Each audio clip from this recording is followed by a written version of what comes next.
I am one of the best point guards on NBA 2K25. Not because I can occasionally hit clips like these, but because I am consistently shooting a great percentage nearly every single part game, which is reflected on my 2K card that shows I'm shooting 52% from 3 with a 96 win percentage in my first 100 part game. Now, is the reason I'm able to do this because I'm so much better than you? No, I just took the time to learn about every single shooting mechanic the game has to offer. And now I'm gonna teach you everything you need to know in this one 10-minute video. So if you want to have fun and start greening every single shot you take, all you gotta do is watch the whole video. What's up, Simply Squad? It's your boy GreenLight Grinding, and I need y'all to drop a like right now, because the second this video hits 2,000 likes, I will drop the best jump shots for every build on NBA 2K25. And I'm not talking about one jump shot for each build. I will give y'all multiple jump shots for every build, so you will leave that video with a jump shot you really like. Between that video and this one where I'm breaking down every single shooting mechanic, you are going to be greening everything and having fun. Subscribe with notifications on so you don't miss out on that. Even if you think you're sub, double check to make sure, because trust me, I'm about to change how you shoot on this game forever. Now let's just get into it. Alright y'all, here we go. We're not gonna do this like all your favorite YouTubers where they cut up clips that make them look good and then put it in the video and say they're the best. Instead, we're gonna start off with a full gameplay. More specifically, a 3v3 part gameplay that I just recorded yesterday. And in this game, you can see that I'm pulling very confidently no matter where the defender is. If he's right in front of my face, if he's far away, even when I'm shooting from deep with no takeover, I'm still pulling it and getting my green. And I can confidently tell you that I was not shooting like this 2 days ago. Now, what changed between then and now? I figured out all the shooting mechanics in NBA 2K25. One of them you just witnessed in this gameplay and you didn't even realize it. If you didn't notice, my first green in this game bounced around the rim before it went in. Now, what that means is that I barely got in the green window when I made that shot. But I'm just like y'all, I know my shot timing. I know I released that shot the same exact way I did with the other 6 threes I made to go 7 for 8 from 3 in this gameplay. But for some reason, that one hit the rim and all of my other shots went straight through the net. And the reason for that is because when you start off a game, your takeover meter is not filled whatsoever, which in previous years didn't really matter that much, but this year it makes it a lot harder to shoot when you have nothing in your takeover. I'll fully explain how takeover works in a second, but my first tip on how to shoot better in NBA 2K25 has gotta be to fill your takeover meter up before taking ridiculous shots. I'm not saying pass up a wide open 3 at 0-0 because your takeover meter isn't filled. As you can see, I shot the shot and I still greened it, although barely. I'm just saying, don't come out here shooting half-court shots just because you have a 99 three-pointer in Legend Limitless range, because you are going to brick it. And before you say grind it, you probably hit the rim on that because you don't have a hotspot over there. I actually have a lethal hot zone on the right wing on this build. So even with a lethal hot zone, timing it the exact same way I timed every other shot, it still barely made the green window because I had 0 takeover in my bar. Now let me fully explain how takeover works this year, because I get these questions a lot. Which takeover you choose is actually very important this year. Not because of one of the 14 takeover abilities you get, but because of the boost you get as you level up your takeover. So if you don't know, as your takeover meter fills up, you will be getting boost per level of your takeover. So for example, I use satellite takeover on my two-way point guard. I highly recommend this takeover if you're using my build. As you can see, as the takeover fills up, I get a boost to my mid-range, a boost to my 3-point, and a boost to my speed. At level 1, I get a +2 boost to my mid-range and 3-point. At level 2, I get a +3 boost to my mid-range and 3-point, then a +2 to my speed. And this is the exact reason why I was able to green those half-court shots in the dude's eye with no takeover ability activated. It's because my 3-point was already at a 96 to 98 overall rating instead of the usual 92 3-point rating that I have for right now, because my cap breakers aren't unlocked yet. So yeah, y'all, be very careful when you're choosing your takeover, because to unlock level 4 and level 5 takeover, you have to get level 3 takeover 10 times, and then once you unlock level 4 takeover, you have to fill up your level 4 takeover meter 15 times to unlock level 5. And if you change your takeovers, this resets all over again and you have to do it again. Which takes us into our next next tip, which is what is the best way to get your hotspots, get all your badges, and unlock every takeover that you want super quickly. And the answer for that question is in the temple. I talked about this in my how to get 99 overall in one day. The temple is the absolute best advantage we have in NBA 2K25, and I'll show you why. If you make your way to this bulletin board, you will see 8 bosses that you can play against, and once you play against them, you can get them on your team. If you're trying to just grind overall and takeovers, you're gonna want to beat Velvet, and then after that, put him on your team. And the reason for that is because his strength is in alley-oop. So you're just gonna call for a screen, run around it, and toss him an alley-oop, and you will get 15,000 XP towards your overall every 5 minutes, which equates to 90 to 100,000 XP every hour, which means if you grind it all day, you will hit 99 overall in a single day, as well as unlock all levels of your takeovers super quickly, way faster than if you grinded your takeovers out in park. Trust me, I made that mistake. It was a terrible idea. Having to get max takeover in 25 park games is way harder than getting max takeover against CPUs who can't think for themselves. Now, if you're trying to get your hot zones or shooting badges, you're gonna want to play against checkerboard and then make your matchup this dude right here, Palmer. And the reason for that is because he is 5'11". He will never get a contest on you, even on Hall of Fame difficulty. And for your teammate, when you're doing this, you're gonna want Illusion Johnson. The reason for that is because his strength is in passing. So you're just gonna give the ball to Illusion Johnson, and you're gonna sit at the place where you want your hot zones. Let's say it's the right wing. You're gonna sit there, call for the ball, catch, shoot, and green the shot over and over again until you get your hot zone. And again, make sure that your matchup is against Palmer so you can shoot over the 5'11" player and make this as easy as possible. You can do this while watching a movie. You can do this while chilling with your friends. It's a very mind-numbing thing that will help you drastically, because once you get your hot zones, and even better, your lethal zones, your green window will increase substantially. Rhythm shooting, aka pro stick shot timing. Some of y'all may have heard rhythm shooting is in this game, but you don't know how to do it, and some of y'all might not even know what I'm talking about. But if you master rhythm shooting, you will shoot so much better on NBA 2K25. And the best way I can describe how to do it is to do the opposite of what you do when you do a dunk meter. So when you're doing a dunk meter, you flick up on your right stick and then you hold down on your right stick to finish the dunk meter. Rhythm shooting is the complete opposite. You're actually going to start by holding down on your right stick, and then when your jump shot reaches its peak, aka its green window, you're going to flick up on your right stick to release. And if you do it right, you'll see that you get push timing excellent as well as tempo excellent. Now, it might sound really hard to do, but honestly, bro, this is my first time trying it, and it is actually super easy. Here, I'm gonna do a couple in a row for you, just live without cutting it out.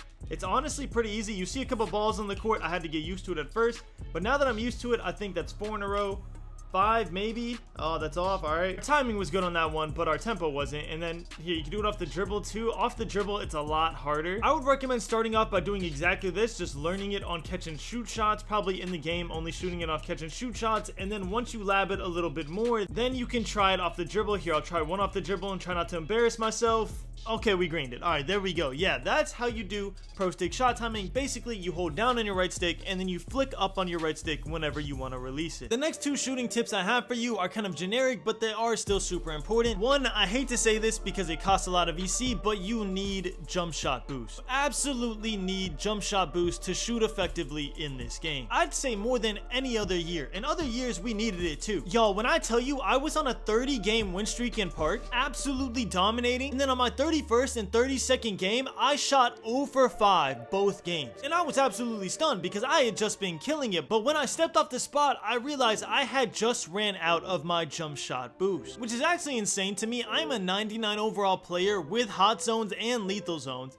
all of my badges, and just because I ran out of jump shot boost, my green window shrunk to basically nothing. That is absolutely insane to me. It should not be like that, but it is what it is. Jump shot boosts are absolutely necessary, and something that I wouldn't say is as necessary but definitely helpful is, you guessed it, high risk, high reward. It increases your green window. Yes, I've seen some people do normal risk, normal reward to make some whites, and it has worked for them, but then your green window is smaller. I don't think the trade-off is worth it. For me personally, I want the highest green window possible. And honestly, for me, making the shot with a white doesn't feel rewarding at all. I want to be able to green. That's what makes me feel like I'm a good 2K player. But we're going to go shot timing, high risk, high reward. And then I say this every video and people don't listen to me. Go real player percentage on your layup timing. If you were complaining about missing wide open layups, just go real player percentage. And you will not only not miss a wide open layup, you'll start making contested layups if your driving layup is high like mine. I think I have like an 82 driving layup, and I make the most stupid layups of all time with this setting on. My teammates actually find it funny how dumb the layups I make are. So yeah, the two best settings are high risk, high reward for shot timing and real player percentage for layup timing. I don't really think there should be a debate about that. I understand if you're trying to learn the game and you want normal risk, normal reward, but you do want to get to a point where you're comfortable with high risk, high reward. Now, for those of y'all that stuck around, congratulations, you found out that I don't gatekeep. I am posting a jump shot video tomorrow, but for my small guards, I want to show y'all the updated jump shot I've been using to absolutely dominate. It's the jump shot that you've seen in all those clips. The base is Cam Thomas, upper release 1 Oscar Robertson, upper release 2 Colin Sexton. The visual cue timing I've come to learn doesn't really matter. I used to think that push was the best, but it's honestly just what works best for you. So make sure you toy with it, find which point in the jump shot you want to release yours. For your green window, if you copy mine, the green window is right before you flick your wrist, literally at the peak of the jump shot. But yeah, yo, it's 100% release speed and the blending is 85% Oscar Robertson, 15% Colin Sexton. Absolutely chicken jump shot. I love it. You can shoot over heads because of the A- defensive immunity. You have an A+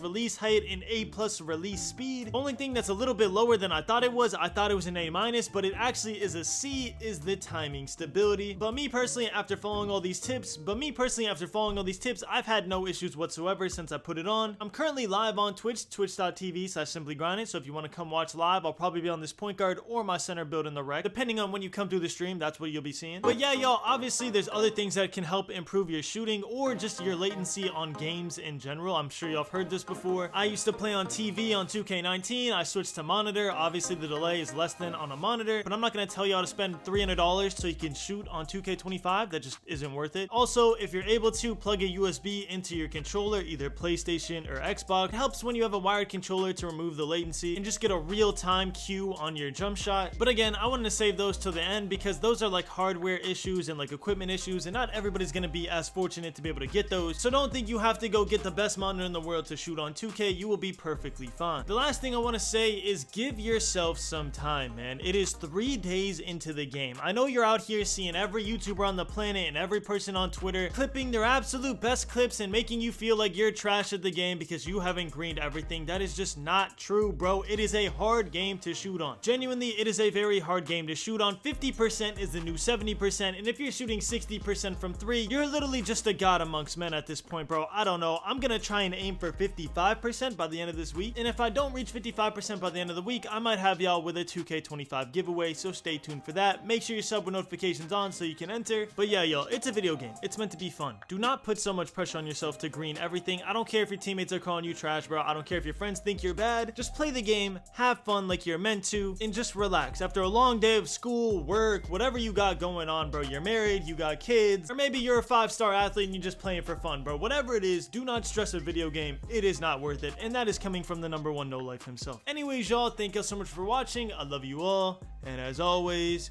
keep grinding. Ballin', 2K we never be falling. Rachel she never be calling. Still hitting shots while they steady be taunting. Ballin', 2K we never be falling.